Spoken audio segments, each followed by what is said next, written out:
Flower needs sun and air and a little rain shower.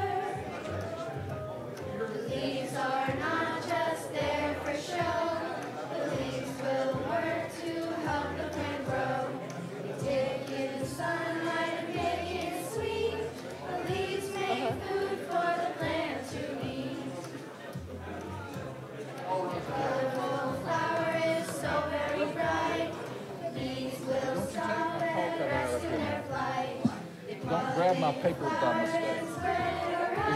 Is it safe to read them up here? Like this? Flower needs sun and air and a little rain shower. Roots, stems, leaves. Flower needs sun and air and a little rain shower. Roots, stems, leaves. Flower needs sun and air and a little rain shower. Stems, like the trees. Flower needs sun and air and a little rain shower. Start with a tiny seed in the ground, buried in the dirt, roots to be found. The roots get water and form a base. The roots will hold the plant in place. The Council for Cross-Cultural Engagement many years ago addressed this. It helps save the dirt that doesn't fall. The stem carries water up from the dirt. The stem helps keep the plant alert. Yeah. It doesn't have Stems, leaves, thing that flower needs sun and air and a little rain shower. they have like a group and they just have an alternative. Flower needs sun and air and a little rain shower. Leaves are not just there for show. Leaves will work to help the plant grow. Take in sunlight, make it sweet. The leaves make food for the plant.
Good morning.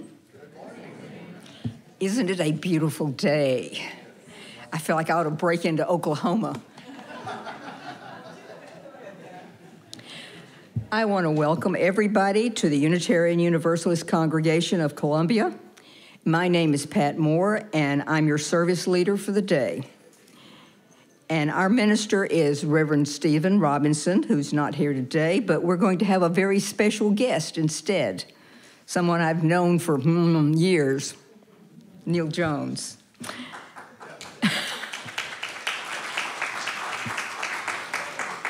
You know, he's going to expect that every time now. Our services are streamed on YouTube and Zoom, but no matter how you choose to join us, you're always welcome.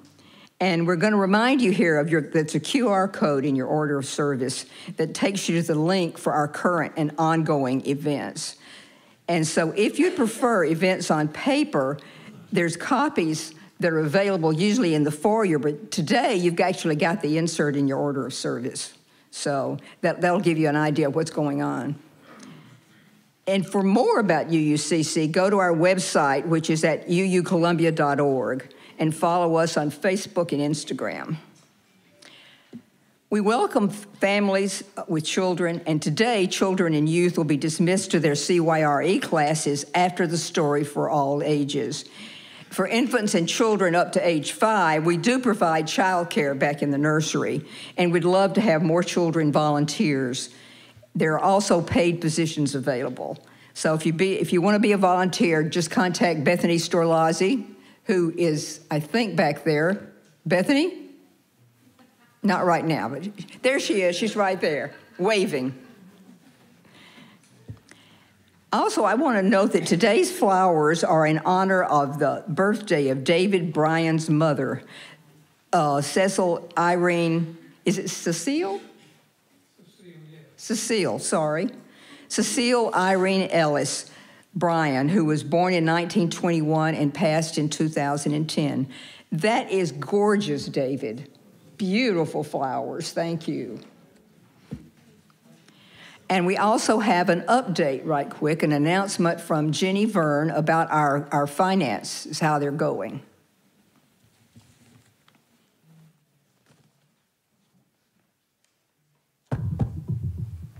It bites.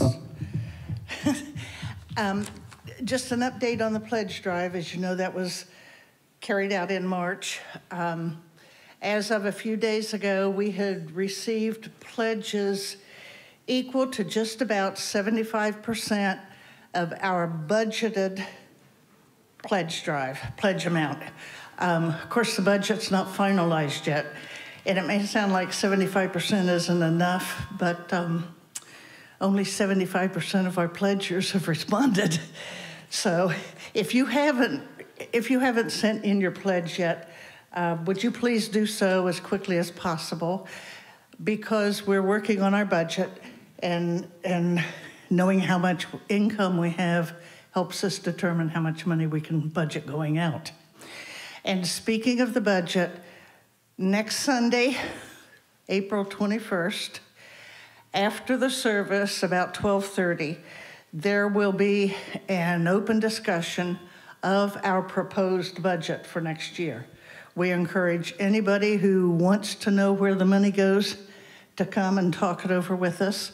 The budget is not finalized. It will not be finalized next week.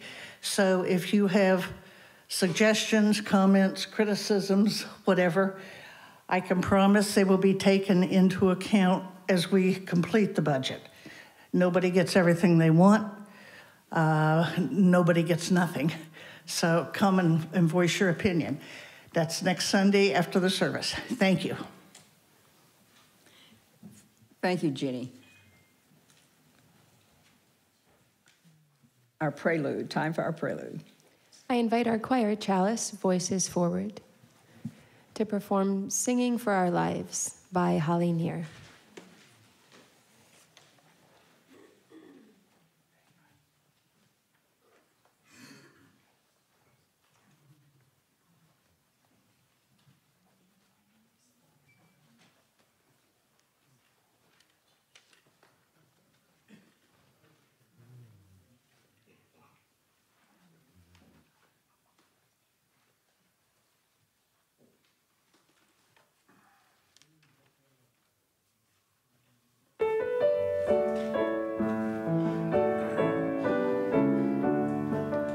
a gentle, angry people. We are a gentle, angry people, and we are singing for our lost.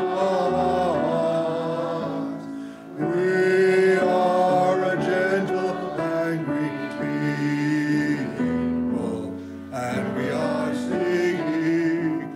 singing for our lost. We are a land of many colors. We are a land of many colors, and we are singing for our lost.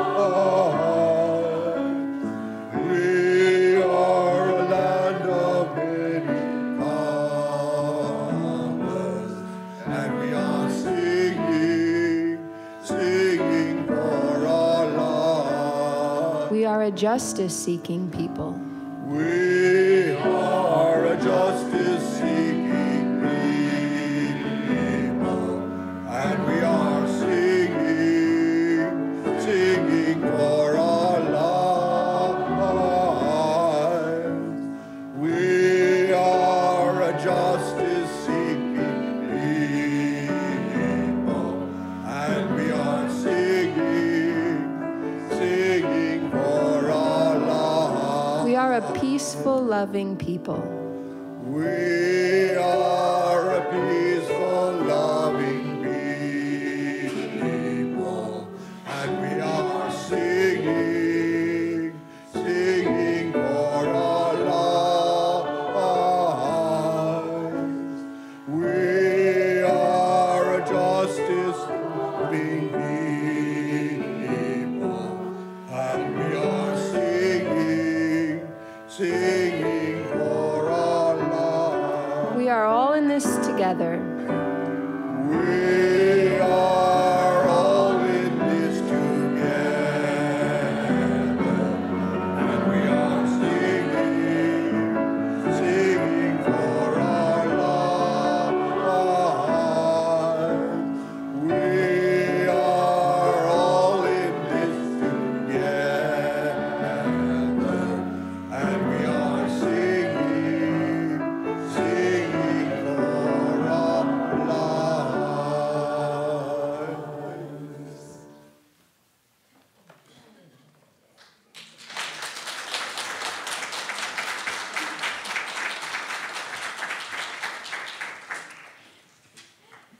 If you will join me now and please rise in body or spirit and join me in the congregational covenant that's in your order of service. Love is the doctrine of this congregation. The quest for truth is its sacrament, and service is its prayer. To dwell together in peace, to seek knowledge, freedom, to serve others in community. Thus do we covenant with one another. Please be seated. Thank you. Unitarian Universalism is a diverse and non-creedal religion. And our community is based on deeds, not creeds. We're a covenantal religion, which means that we don't have to believe the same in order to treat each other the same, with respect, equity, compassion, and dignity. We side with love, embracing and welcoming all people. Our board members and committee chairs especially welcome your comments and questions. And you can see them with their name tags. Board members have green name tags, by the way. Now I would like to recognize any guests or visitors who are here today. Oh, I'm sorry? Oh. Lots of visitors. Yes. So please, if you'll wait for the microphone. Emilio, can you bring the microphone around? Or, oh, Janice is going to do it. Okay, thank you. That's fine. Here we go.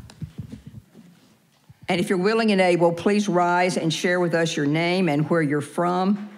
And if you have guests, please feel free to introduce them too. Just wait for Janice to bring the microphone around. Gosh, now I feel singled out.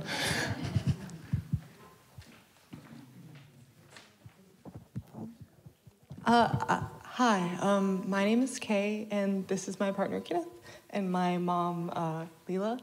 And this is my first time in a church in 20 years, I've been thinking. And I had just read the website and read about Unitarian Universalism and kind of felt like maybe I should be here. Welcome. Thank you.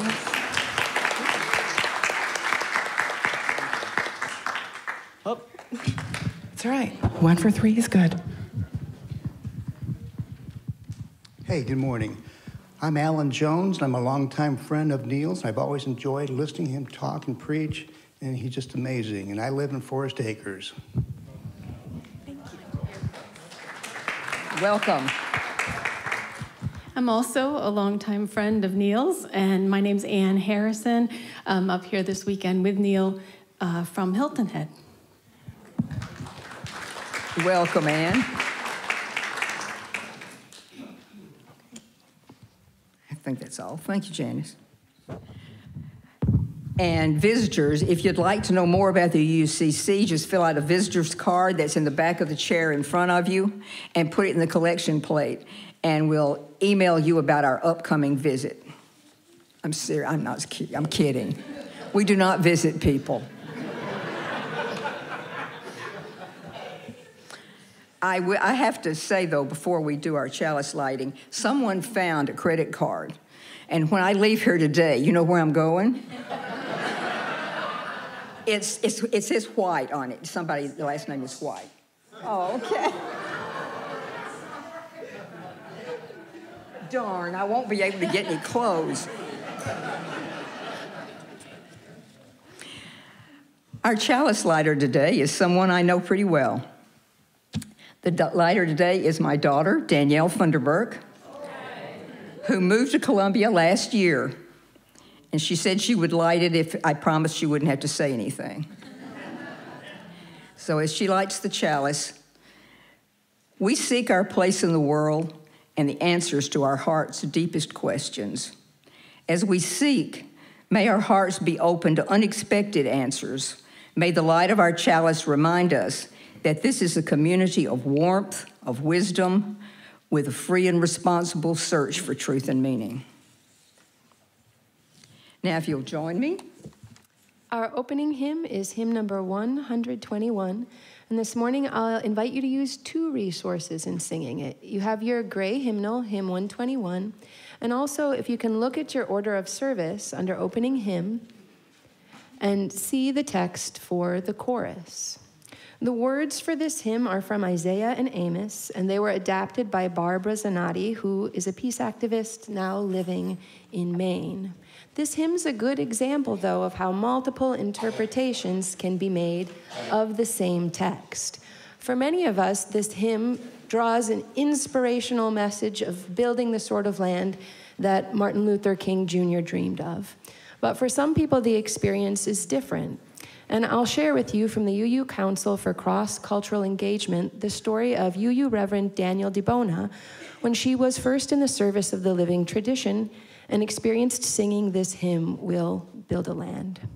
When DiBona, a Wampanoag Indian, saw hundreds of mostly white faces in the hall singing this, she thought about how white European culture indeed had built a Native American land. Knowing all this was done at the expense of Native culture caused her great pain. And she brought her feelings to Keith Arnold, who at the time was the president of the Unitarian Universalist Musicians Network. It led to a conversation and re-envisioning that invites us to explore using the alternate text for the chorus, which I will show to you now. Come build a land where families and neighbors, united by love, may then create peace, where justice shall roll down like waters, and peace like an ever-flowing stream. I invite you to stand as you're willing and able and join in singing hymn number 121.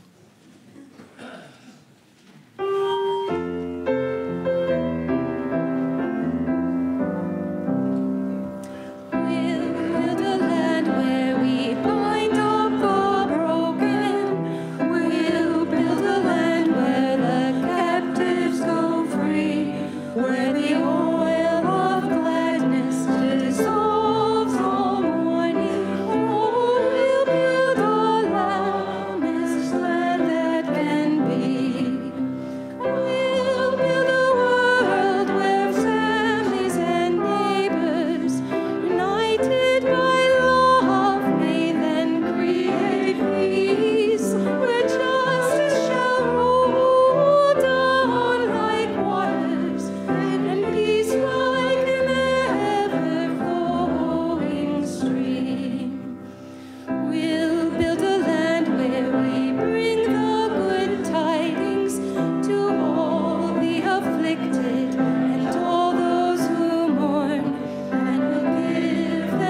Thank you. I got carried away on that. I hope I didn't hit any flat notes. I love that song. Okay. Now I get to introduce Neal. Again, Reverend Dr. Neal Jones is a clinical psychologist at the Pisgah Institute in Asheville, North Carolina, although presently he lives in Bluffton in our state. He was born and raised in North Carolina, and he got his BA in political science from Wake Forest University, where he was a summa cum laude student. And he earned his Master of Divinity degree from Southeastern Seminary, and his doctorate in psychology from Baylor University. He served as a minister for 5 congregations now in North and South Carolina. Just couldn't keep a job, Neal. I'm sorry. He's also served in Texas and Pennsylvania, including the UU Congregation of Columbia from 2004 to 2015. He's also served as the chair of the National Board of Trustees of Americans United for Separation of Church and State, which he's been a member of for 25 years. He is eminently qualified to do this sermon. Kids, would you come down for, if there are any kids here, and Neal's going to do our story for all ages. Here they come.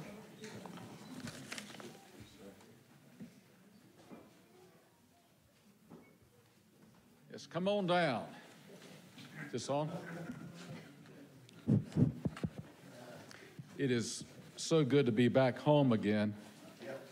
I think this place will always feel like home. I see so many familiar faces, though with a few more wrinkles, a few more pounds than the old days, but that's just looking in the mirror.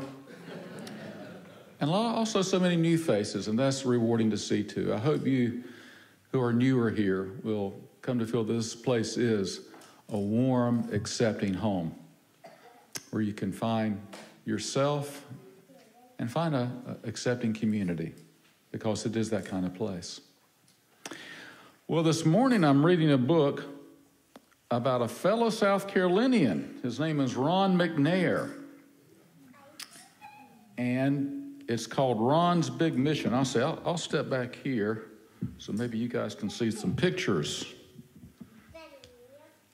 Okay, let's see. Here's a picture of Ron in his kitchen with his mother. First things first here. Well, you're up early this morning, Ron.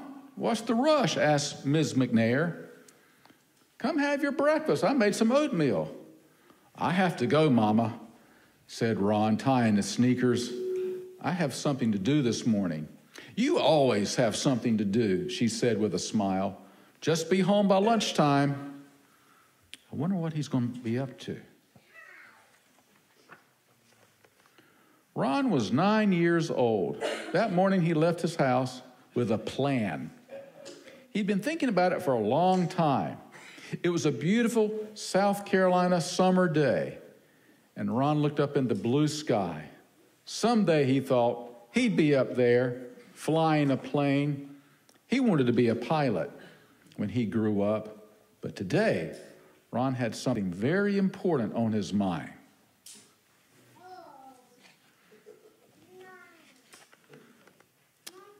Down by the schoolyard, Ron saw his friend Carl shooting baskets. All right, you made it, said Carl. Hi, Carl, said Ron. I wish I could stay, but I've got something important to do. More important than basketball on a summer vacation day? Are you kidding? Ron laughed. He loved to play basketball, but not today. Today was too important. He kept on walking.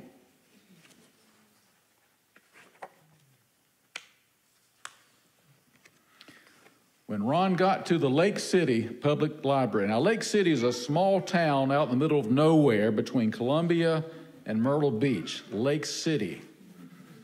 When he got to the Lake City Public Library, he stopped. This was it. He was hot from walking so fast, and he was nervous. He took a deep breath, lifted his head up high, and went inside. Mrs. Scott was busy getting ready for all the people who'd be coming to the library that day. As head librarian, she had to make sure that everything was neat and orderly. Mrs. Scott looked up to welcome her first visitor of the day. She smiled as Ron walked in. He was her best customer.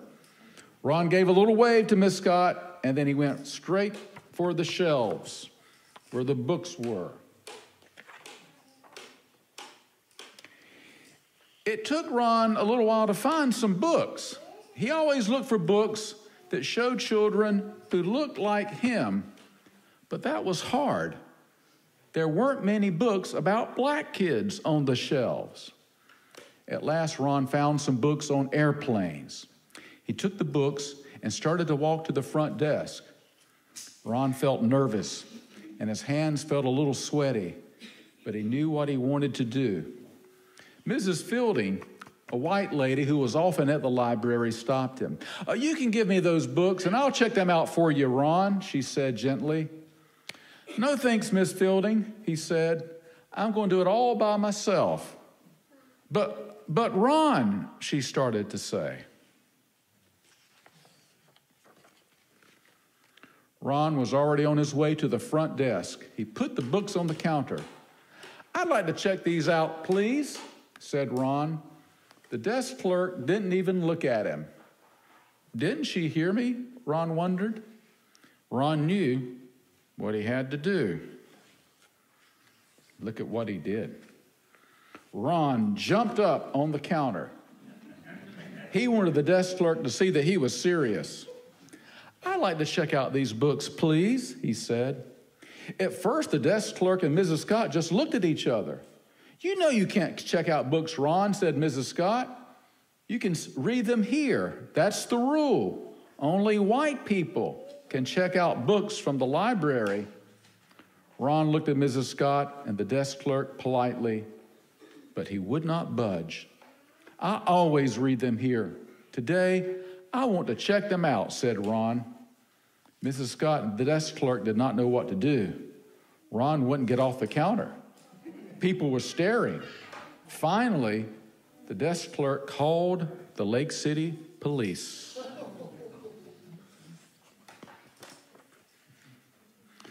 Over. Let someone check out the books for you, son, said one of the policemen. You know the rules. But Ron just shook his head. He would not budge. Now Mrs. Scott called Ron's mother. Mrs. McNair came to the library very quickly. I know how you feel, baby, she said, but you have to follow the rules. I can't, Mama. It's wrong. The rules are not fair. Why can't I check out books like everybody else? No one said anything. Not the desk clerk, not Mrs. Scott, not the policeman, not even Ron's mother. Mrs. Scott looked at Ron. She thought about all the times that Ron had come into the library and all the times he had sat at the tables for hours looking over so many books. He was her best customer. She knew what she had to do. Mrs. Scott walked back into her office and started writing something. Ron wondered what she was up to.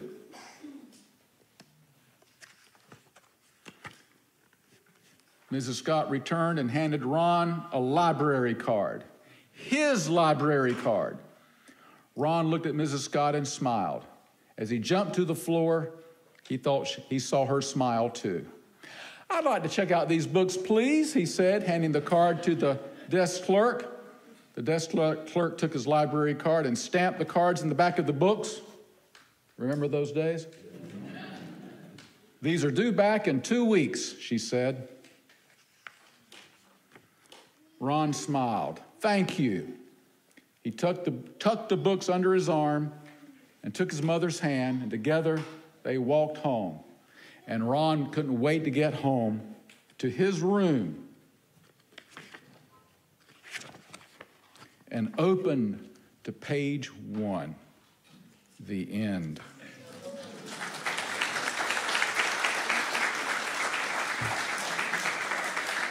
Now, I don't know if you were catching all of that or not, but isn't it hard to believe that this happened in 1959? Can you believe that at one time the libraries would only check out books to white people, but not black people? And when I was your age, black kids and white kids went to separate schools. And when I was your age, a lot of restaurants would not serve black people, or if they did, they made them come around to the back door of the restaurant, pick up their food, and take their food home. Can you believe that? And swimming pools that let only white people swim in them, but not black people, black kids. Can you believe that? A lot's changed since then, but there's still a lot of white people around today who feel like black people are inferior and not equal to white people. And we know that that is wrong. Especially as Unitarians, we know that all people, no matter what the color of our skin, all people have dignity and worth, which is why we can't settle for those kind of attitudes and beliefs anymore. We need to bring an end to those beliefs. We need to be more like Ron McNair. We need to have courage like he had. Courage to speak up and stand up for what's right. We need to have persistence like Ron McNair had. Persistence means not giving up. When you get knocked down, it means you get right back up and dust yourself off and you keep going forward. You don't stop. And it means to be respectful. Did you notice how polite and respectful Ron McNair was to everyone he encountered? Being respectful is important. Now, there are certain nasty beliefs and nasty actions and nasty words we shouldn't respect, but we should respect all people, even people who aren't respectful toward us. Why? Because when we act with respect, we're honoring our own self-respect, and that's important. So I think Ron McNair can teach all of us, black and white, how we can still today work for change and create a more equal world for all of us. By the way, Ron McNair's courage and persistence paid off. He did become a pilot. Not only that, he became an astronaut. He flew into space. And his last mission was on board the Challenger space shuttle in 1986, and our adults will remember that very important mission. Right here from South Carolina, Ron McNair has so much to teach us. Anyway, it's good to see y'all this morning, and hope you have a good rest of the day. Thank you for being here this morning.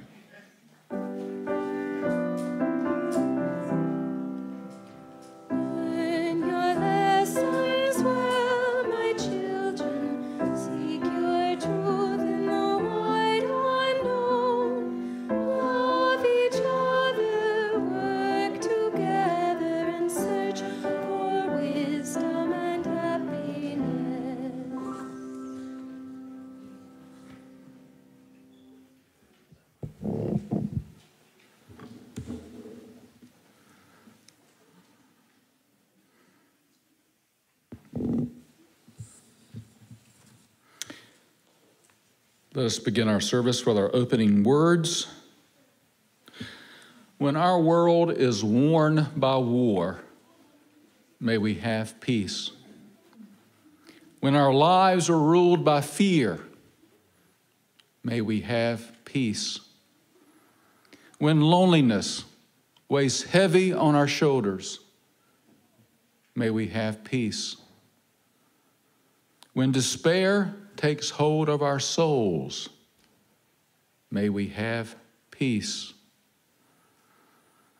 As we give help to those in need, may we have peace.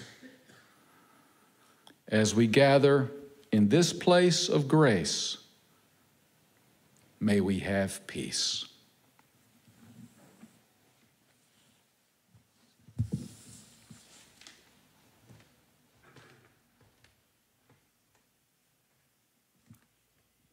Next, we have our candles of community. This is the time when, if you have a personal joy or concern or sorrow that you'd like to have shared from this pulpit, you can email or text our minister by noon on Friday, or our administrator. And if you want to share in person, we request that you pick up a candle in the foyer prior to the service. Also, do remember that we have a very active caring committee for those in need, and they'll be wearing yellow name tags if you're looking for them today. Will those of you who have taken a candle please come forward right now and share briefly your joys or concerns?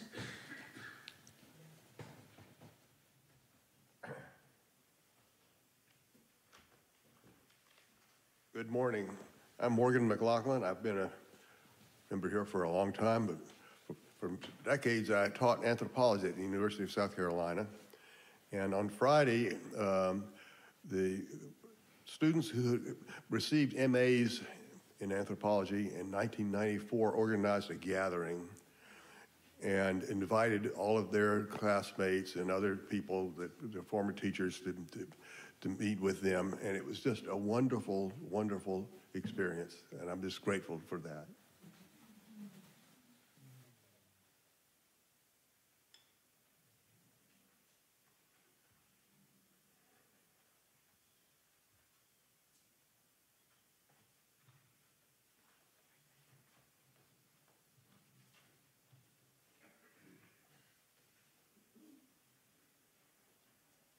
I'm Linda McLeod, and I'm lighting the candle today for Michael and Buzzy Kelly.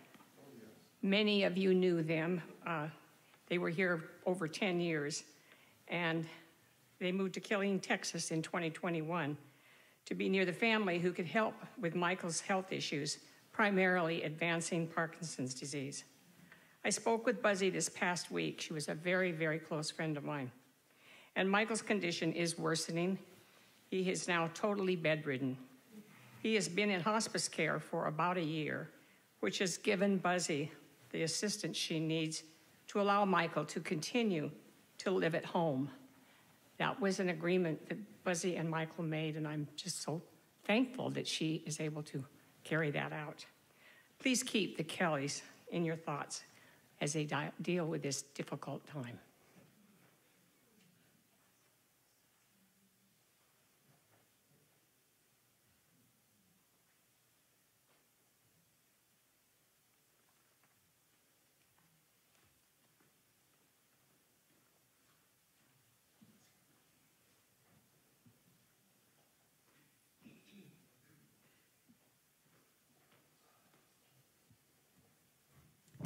Good morning.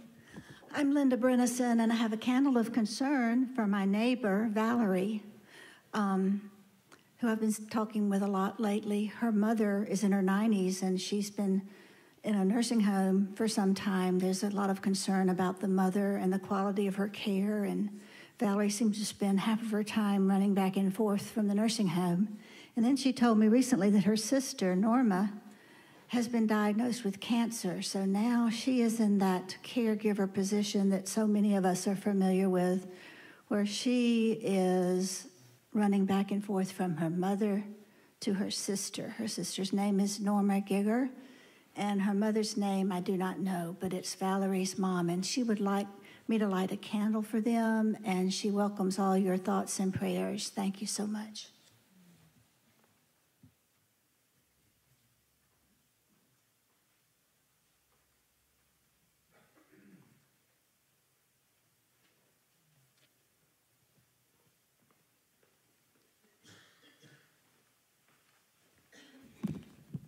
Hi, I'm Robin Shearer, and I'm lighting a candle today for my aunt who was in a very bad car accident in January and only recently got the go-ahead to start trying to walk again with a support boot.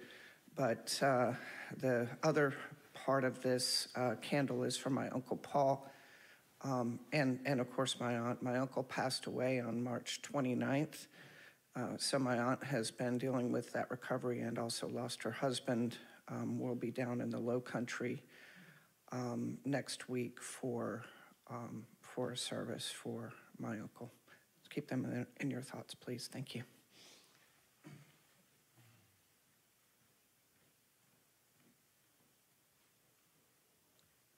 Hi, I'm Laura Farley. I come from a family of 7 children, and my sister Sheila decided to adopt a little dog, and the dog was delivered from Houston to a little town in Vermont yesterday. And she and her husband have suffered a lot of loss in their lives, and it was a really nice thing for our family to think that Sheila was going to get this little dog. And the little dog's 2 years old, and her name is Tessie.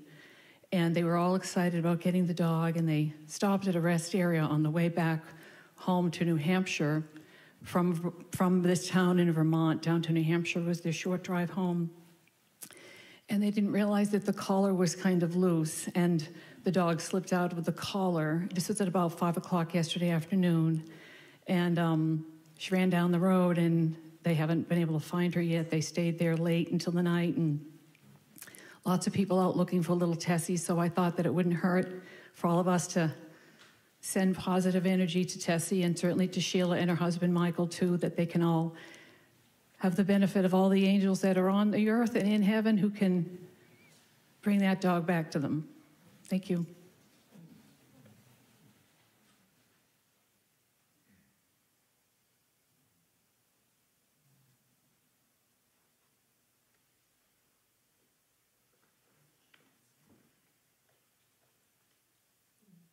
I think most of you know me. I'm Jeanette, and you probably also may have wondered where I've been for the past month. I was up in Geneva, New York, and I'm asking that you all keep my sister and her husband, so Evie and Tom, in your thoughts and your prayers, and it really helps her to know that people are praying for her. But she had a massive stroke. The left side of her body is paralyzed. And my brother had brother-in-law had an adrenal crisis. I was up there for that 1 month to help them, get some stuff in order at the house, because they have no other relatives up there. If I disappear again for a while, it will be because I've gone up again to help them. So just please keep them in mind. And also especially for my brother-in-law, because after they had both gone to the hospital, my sister and I found out that his brother had died. So a lot of stuff going on for them.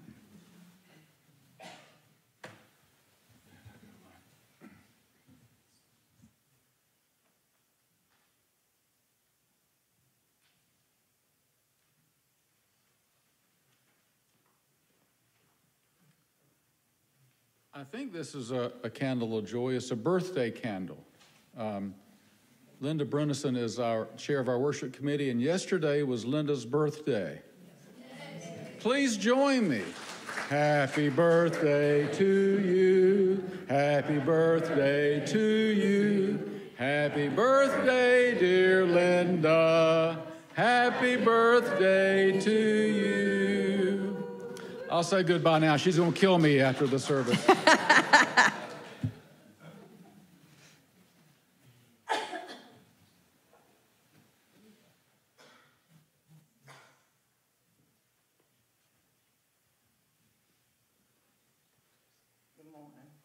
Morning. I spoke a couple of weeks ago about my husband. He's not doing well at all. Backwards and forth to the big hospital. Yesterday evening, I got news that my cousin got killed on Saturday morning. Another motorcycle. My son just got killed. Well, died anyway. It'll be 3 years, July coming. And so I'm dealing with a lot with my husband mostly. I hadn't really been around my cousin them that much. But I just ask everybody just keep me lifted up to keep dealing with him.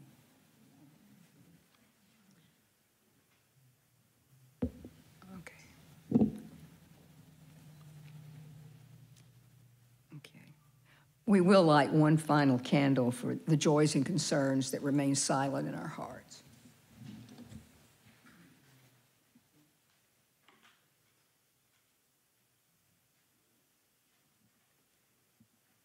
And if you'll join me for just a minute for a silent meditation.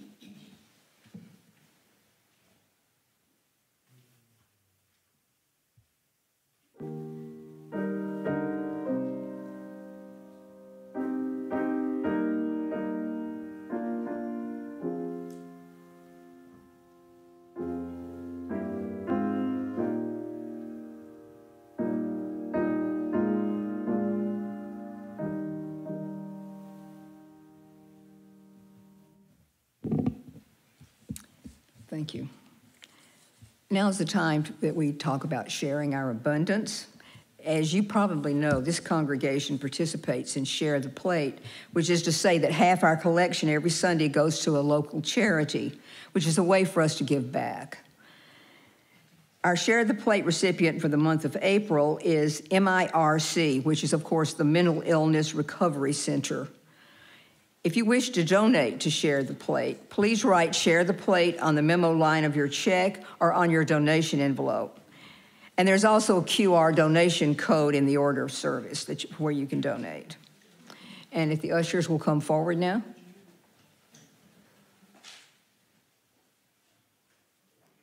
Our offertory music is Felix Mendelssohn's Spring Song.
Thank you for your gifts.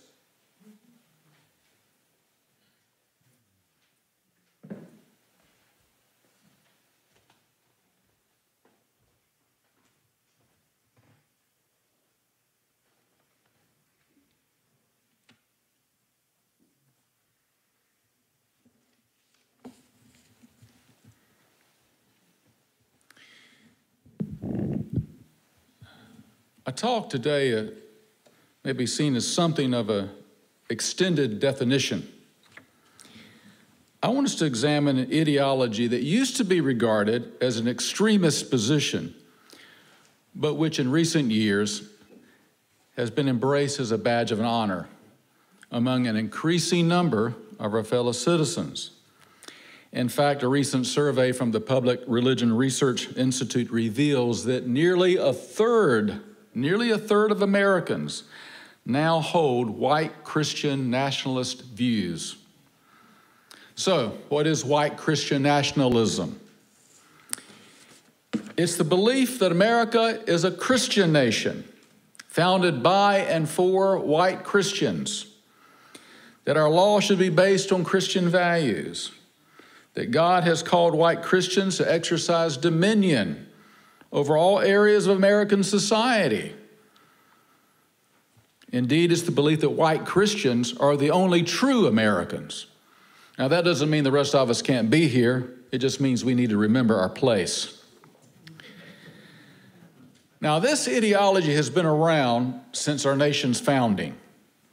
drawing from a metaphor from a 1630 sermon given by Puritan evangelist John Winthrop, that America was intended by God to be a shining city on a hill. You remember that phrase. It was invoked by President Reagan during the 1980 presidential election. Some early Americans believed that God intended America to be a new promised land where white European Christians could create a society that would be an example for the rest of the world. But the term Christian nationalism didn't enter our vocabulary until the 1940s, thanks to a man named Gerald Lyman Kenneth Smith. Smith was a political organizer for Senator Huey Long. He was also a fascist, an anti-Semite, and an anti-communist. In the early 40s, Smith started the Christian Nationalist Party, the America First Party, and an extremist monthly publication called The Cross and the Flag. Smith believed that communism was a Jewish plot and that communists used black people as pawns in their attempt to overthrow white Christian American civilization. Through his publication, which had a mailing list of over 3 million people, Smith peddled the myth that America was founded as a Christian nation and that non-Christians were second-class citizens that may be tolerated as kind of guests, as visitors. Although his definition of Christian was quite narrow, it did not include Mormons or Catholics. White Christian nationalism picked up steam during the Cold War of the 1950s, when, I wonder how many of you know this, one nation under God was inserted into our Pledge of Allegiance during the 50s. And In God We Trust was adopted as our national motto during the 1950s to distinguish Christian America from godless communism. The movement picked up steam in the 1960s thanks to a series of Supreme Court decisions which upheld the separation of church and state, such as the decision to ban school-sponsored prayer in public schools. Then came the feminism of the 1970s, which upended the contention of right-wing Christians that women are subservient to men, both at home and in the public sphere. In the 1980s, white Christian nationalism capitalized on the rise of Jerry Falwell's moral majority and Pat Robertson's Christian coalition. And as you know, in more recent years, the movement has focused its rage against LGBTQ equality and abortion rights. So, what do white Christian nationalists believe? Well, we can get a good idea by taking a good look at our new Speaker of the House of Representatives, Representative Mike Johnson of Louisiana. This former attorney for two white Christian nationalist legal groups, Alliance Defending Freedom and First Liberty Institute, is second in line to the presidency. Regarding the separation of church and state, Johnson wrongly claims that Thomas Jefferson did not really support church-state separation. Speaking at a Baptist church, Johnson claimed that the founders broke away from England because they read the Bible and wanted to create a nation based on, quote, this revolutionary idea that we owe our allegiance to the King of Kings. In a 2016 interview, Johnson proclaimed, quote, over the last 60 to 70 years, our generation has been convinced that there's a separation of church and state. Most people think it's a part of the Constitution, but it's not. I hope everyone in this room knows the error of that statement. Johnson has promoted evangelical Christianity in our public schools. He's advocated for a Bible course created by the National Council on Bible Curriculum in public schools. The course is heavily skewed toward evangelical Christianity, treats the Bible as an accurate history and as a thinly veiled attempt to promote Christianity in our public schools. Johnson has told the media that requiring public schools to treat all religious traditions equally is, quote, the height of political correctness. Johnson is a creationist who blames the teaching of evolution for our country's ills. In a sermon at a Shreveport church, Johnson stated, quote, "People say, how can a young person go into a schoolhouse and open fire on their classmates? It's because we've taught a couple of generations of Americans that there is no right and wrong, that it's about survival of the fittest, and you evolve from the primordial slime," end quote. Johnson believes that courthouses should be able to display religious symbols, such as the Ten Commandments. And in 2008, he defended the display of a portrait of Jesus in a Slidell, Louisiana courthouse. Johnson believes that houses of worship should be able to intervene in partisan elections. In 2017, he backed the repeal of a federal law that bars tax-exempt nonprofit groups, including houses of worship, from intervening in elections by endorsing or opposing candidates. We need to unshackle the voice of the church again, says Johnson. Johnson has a long record of attacking LGBTQ rights. In 2004, he proposed amending Louisiana's constitution to ban marriage equality, stating, quote, "God loves every sinner, but we model true compassion when we retain pro-traditional marriage and are conscientiously opposed to all deviations from it." He called homosexuality, quote, "an inherently unnatural and dangerous lifestyle that would lead to legalized pedophilia." Have you noticed that so many of the right-wing Christians are preoccupied with pedophilia? If I were a psychologist, I would ponder on that. Johnson has partnered with Exodus International, a now defunct group that promoted conversion therapy, remember that? A discredited practice that tells gay men and lesbians that they can change their sexual orientation by embracing fundamentalist Christianity. Johnson has long worked to make abortion illegal and curtail access to birth control. While at Alliance Defending Freedom, he called for the closure of an abortion clinic, and he challenged the Affordable Care Act's contraceptive coverage. As a member of the U.S. House, he has co-sponsored several bills that would ban abortion nationwide. So, to no one's surprise, white Christian nationalist groups are ecstatic over Johnson's elevation to the Speaker of the House. For example, the American Family Association has observed, quote, "The House of Representatives have elected a solid Christian man as the Speaker of the House in Mike Johnson.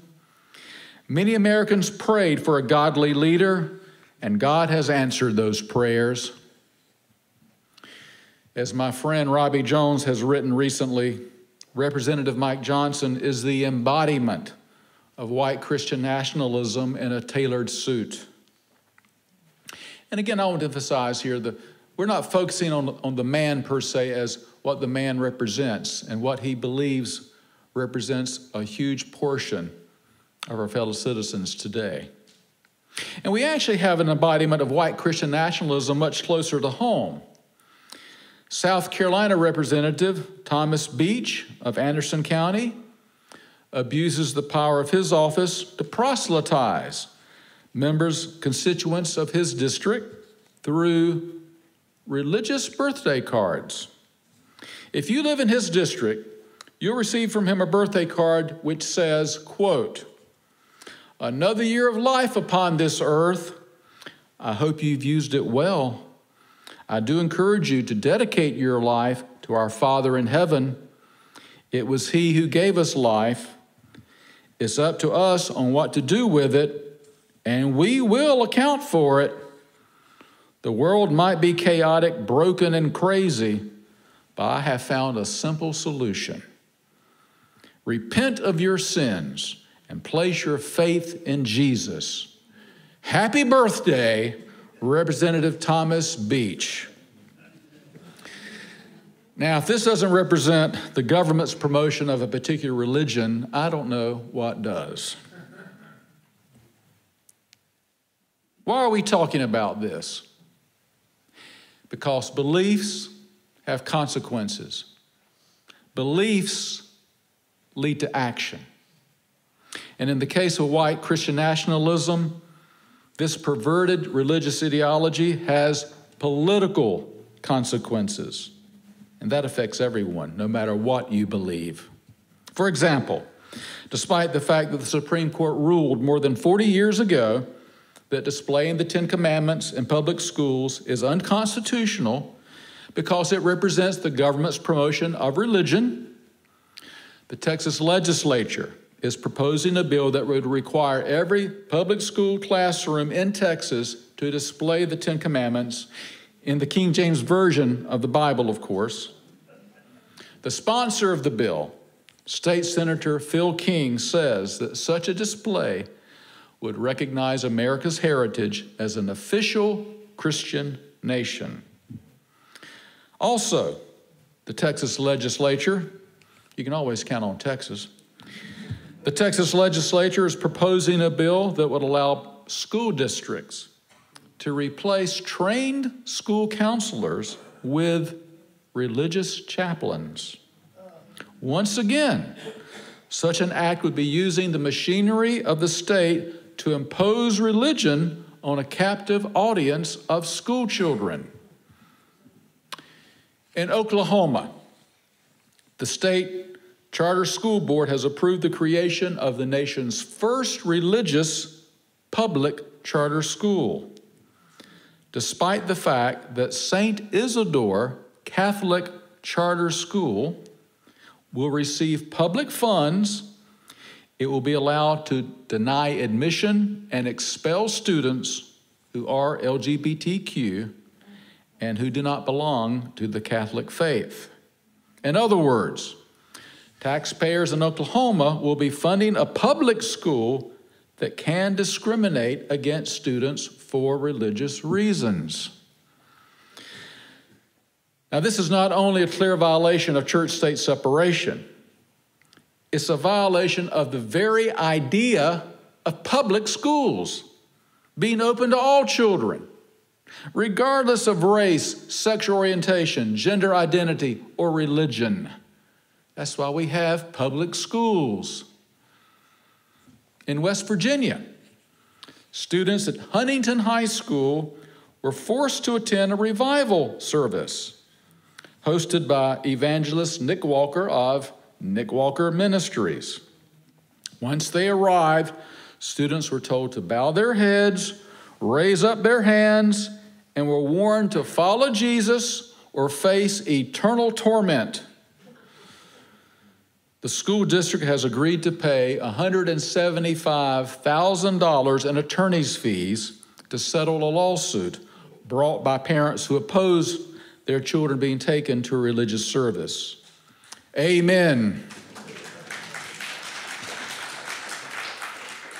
In Kentucky, Kim Davis, a county clerk, a public official, refused to issue a marriage license to a gay couple, citing her conservative Christian beliefs. The couple sued, and now Ms. Davis must pay the couple $100,000. Amen again. Except here in South Carolina, Amy Madonna, a mother of 3, applied to be a foster parent with Miracle Hill Ministries, the largest taxpayer-funded foster care agency in our state. Miracle Hill originally told Amy that her family was a great fit to be a foster care family. But then the agency asked what church the Madonnas attended. When Amy told them the name of her Catholic church, Miracle Hill abruptly rejected her application, stating, quote, "She is not a Christian." Despite the fact that the agency receives public funds to perform a public service, it will allow only evangelical Protestants to be foster parents. And I'm sad to report to you that a federal court has ruled that Miracle Hill has the right to discriminate. And as you know, white Christian nationalist groups in several states have succeeded in banning books they find offensive in public schools and public libraries. And almost all of the targeted books deal with LGBTQ or racial issues. In Florida, for example, teachers and librarians who run afoul of that state's banned books law could be charged with a third-degree felony, which is punishable by a 5-year prison sentence and a $5,000 fine. The Washington Post has found that a mere 11 people were responsible for the majority of nearly 1,000 challenges lodged against books in public schools in 37 states. A mere 11 people. In one case, Cindy Martin of Forsyth County, Georgia, requested that 3 books be removed, among them a title about a gay hockey player. Martin urged school officials to, quote, "remove all copies and burn it."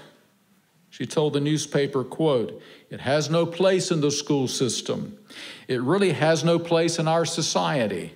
I'm a believer in Jesus Christ, and I feel he has put this passion in me to protect our children," end quote.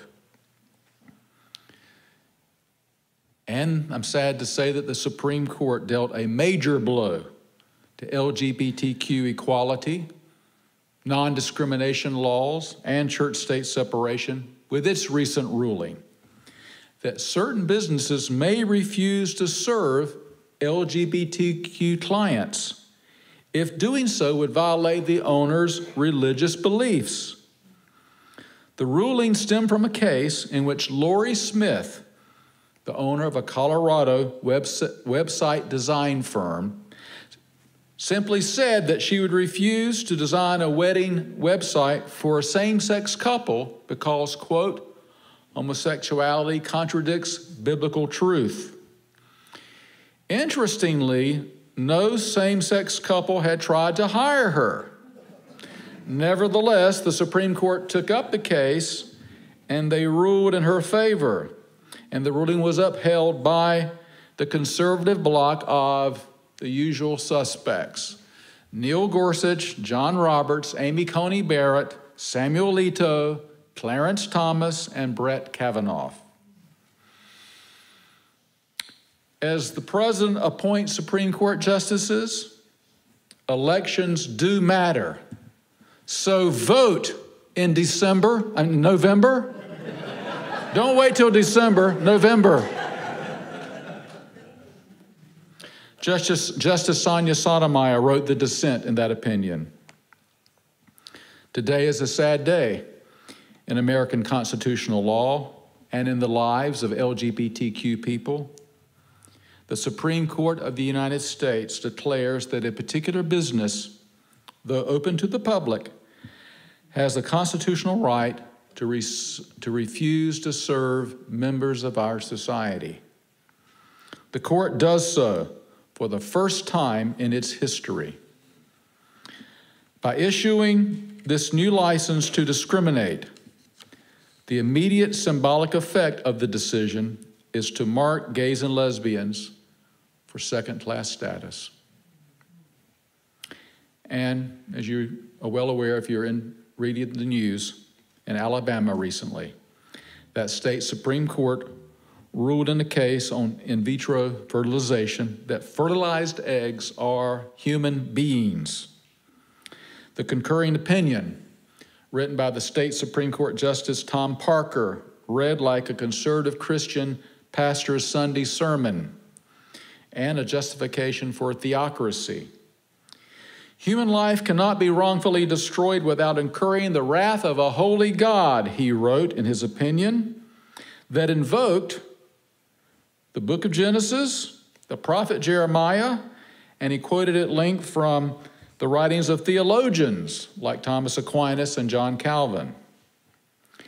Even before birth, he added, all human beings have the image of God, and their lives cannot be destroyed without effacing his glory. Beliefs have consequences. Let's get our facts straight and correct the myths perpetrated by white Christian nationalists. First of all, the United States was not founded as an officially Christian nation. If that had been the intent of our founders, the Constitution would say so, front and center, but it does not. The U.S. Constitution is a secular document. It contains no mention of Christianity or Jesus Christ. In fact, the Constitution refers to religion only twice. In the First Amendment, which bars laws respecting an establishment of religion or prohibiting the free exercise thereof, and in Article 6, which prohibits religious tests for public office. Both of these provisions are evidence that this is not a Christian nation. It's a nation in which you are free to be a Christian. Also, the Constitution very definitely establishes the separation of church and state. In fact, until America's founders crafted the First Amendment, no nation in history had dared to put an official distance between government and religion. And this didn't happen by accident. It didn't happen in a vacuum. Key founders, such as Thomas Jefferson and James Madison, were keen students of history, and they were well aware of the situation in Europe, where hundreds of years of church-state union had led to violence, terror, torture, and war. The church-state provisions of the First Amendment were heavily influenced by the Virginia Statute for Religious Freedom. Introduced by Thomas Jefferson in 1776, the Virginia Statute did two things. It disestablished the Anglican Church in Virginia, and it guaranteed to everyone the right to worship as they saw fit. And Jefferson's friend and political ally, James Madison, who is called the father of the Constitution, took these two key principles and incorporated them into the First Amendment. And the phrase, a wall of separation between church and state, comes from a letter that Jefferson wrote a Baptist association in Danbury, Connecticut, while he was president. Now, believe it or not, back in those days, Baptists were staunch defenders of church-state separation. Agreeing with them, Jefferson wrote, quote, believing with you that religion is a matter which lies solely between a man and his God, that he owes account to none other for his faith or his worship, that the legitimate powers of the government reach actions only, but not opinions, I contemplate with sovereign reverence that act of the whole American people, which declared that the legislature should make no law respecting an establishment of religion or prohibiting the free exercise thereof, thus building a wall of separation between church and state. This powerful metaphor has rung down through the ages. Because democracy is messy and doesn't always deliver the results that white Christian nationalists want, they have embraced the authoritarianism turn in our politics that we've witnessed in the last few years. Because authoritarianism allows you to act without hearing the voices of the people, authoritarianism is convenient for them because it is the only way they can get what they want. White Christian nationalists admire dictators such as Vladimir Putin of Russia and wannabe dictators here at home. Make no mistake, their worldview is about power. Their sacred value is not the voice of the people. Their sacred value is enacting the will of God as they see it and understand it by using the force of government to enforce their view of religion on the people. That's not the way our government was founded. Despite their authoritarian, anti-democratic impulses, white Christian nationalists see themselves as patriots, but they are not. They are traitors to our democracy. Democracy requires that you listen to the voices of the people because democracy is based on a secular faith, a faith affirmed by Unitarian Universalism, faith in the dignity and worth of every person, which demands liberty and justice for all, whatever one's race, gender, sexual orientation, religion, or lack thereof. Yes, democracy is messy. Yet I have to agree with Winston Churchill, who said, "No one pretends that democracy is perfect or all-wise. Indeed, it has been said that democracy is the worst form of government, except for all the others that have been tried." Amen. Thank you.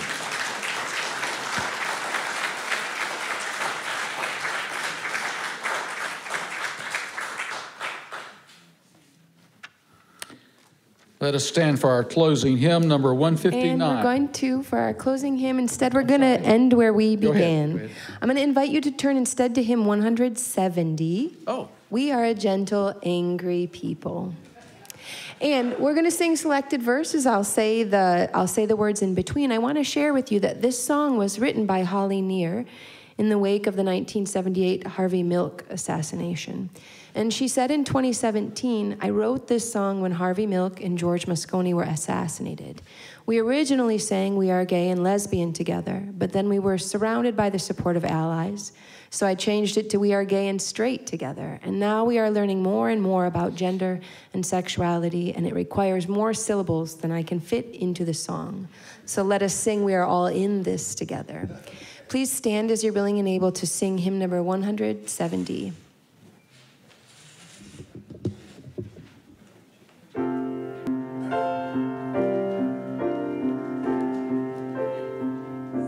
We are a gentle, angry people. We are a gentle, angry people, and we are singing for our lives. We are a gentle, angry people, and we are singing for our lives. We are a land of many colors. We are a land of many colors,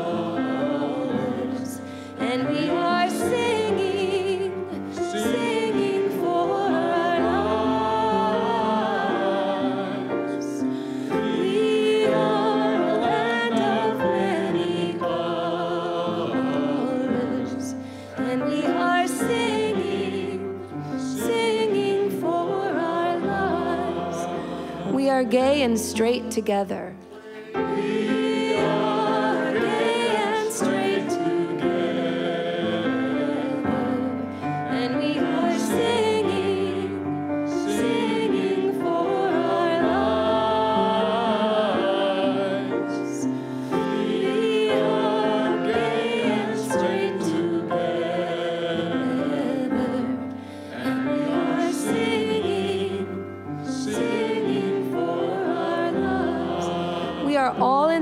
together.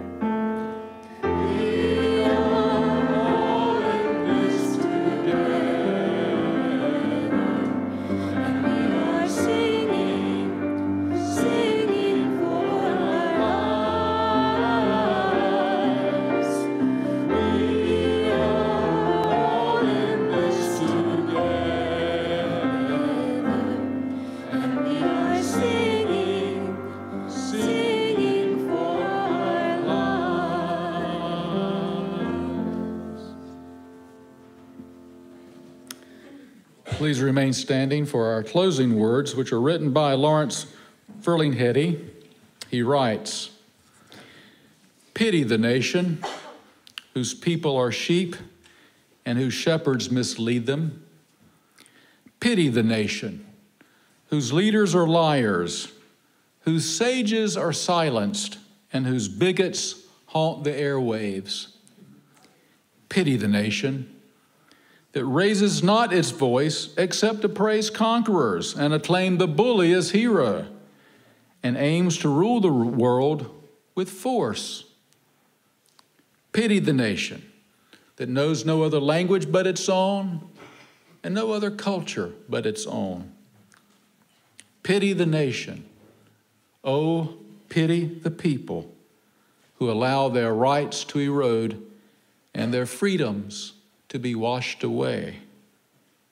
My country, tears of thee, sweet land of liberty."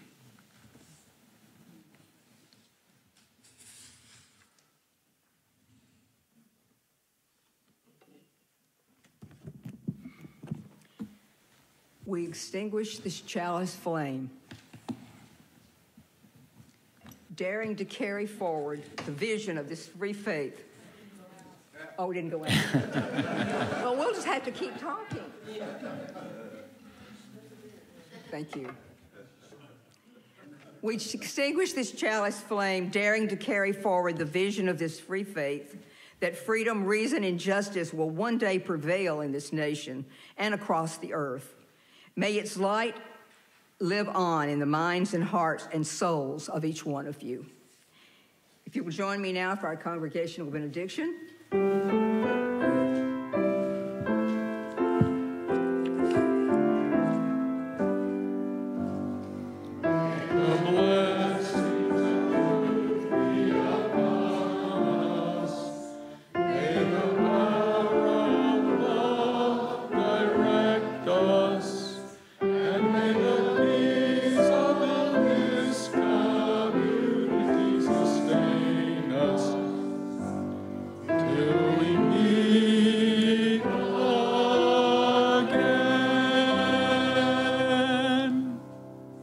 This concludes our service, and before you leave, please take a few minutes to welcome our visitors and say hello, and join us in the social hall for refreshments afterwards. Go in peace.